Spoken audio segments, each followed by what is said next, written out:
IPS ব্যাটারিতে কতটুকু পানি দিতে হয় আজকে আমরা একটু প্র্যাকটিক্যাল দেখব।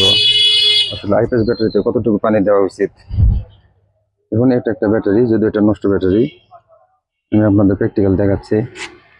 দেখুন এখানে, দেখুন নিচে পানি দেখা যাচ্ছে এবং উপরের মুখ থেকে, আপনার এই মুখ থেকে পানিটা অন্তত 1 থেকে 1.5 ইঞ্চি নিচে আছে এবং ব্যাটারির মুখগুলো দেখবেন এইরকম একটা, আমি দেখাচ্ছি, এই জায়গাটা কাটা অংশ আছে।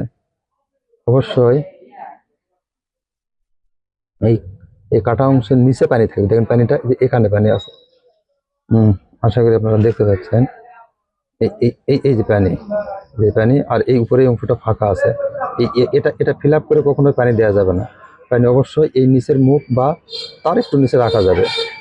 অর্থাৎ ব্যাটারি প্লেটগুলো আপনার মোটামুটি দেখুন, ব্যাটারি প্লেটগুলো কিন্তু 1 থেকে 1.5 ইঞ্চি প্রায় ডুবে আছে। দেখুন 1-1.5 ইঞ্চি মতো ডুবে থাকবে প্লেটগুলো।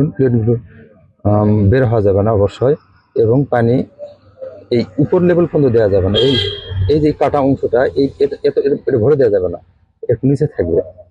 অর্থাৎ এই মুখটা দেখেন একটু পাইপের মতো নিচ দিকে যে নেমে গেছে, এই নিচের অংশটা পানিতে টাচ করে থাকতে পারে, অথবা তার একটু নিচে পানি থাকতে পারে। তো এর বেশি কখনো পানি দেওয়া যাবে না। পানি বেশি দিলে ওভারফ্লো হবে, তাতে আপনার মেজা নষ্ট হবে, আসবাবপত্র নষ্ট হয়ে যাবে, এবং সবচেয়ে বড় কথা, ব্যাটারির অ্যাসিড গ্র্যাভিটি হেরফের হয় এবং ব্যাটারি মান খারাপ হয়ে যায়, চার্জ ধান ক্ষমতা কমে যেতে পারে। তখন খেয়াল রাখবেন, কখনো পানি অতিরিক্ত দিবেন না।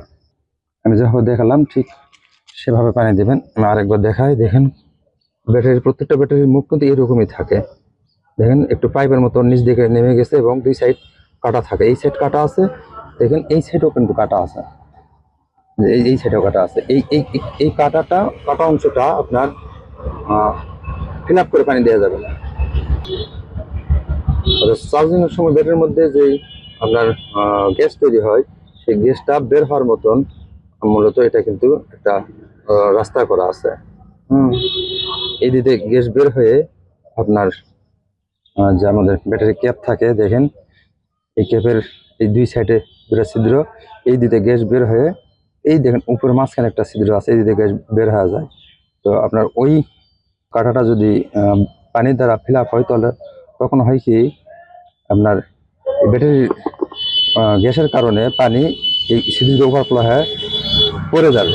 এটা এটা শুধু পানিতে পড়বে না, পানির সঙ্গে অ্যাসিডও পড়ে যাবে। এটা খুবই ক্ষতিকর ব্যাটারির জন্য।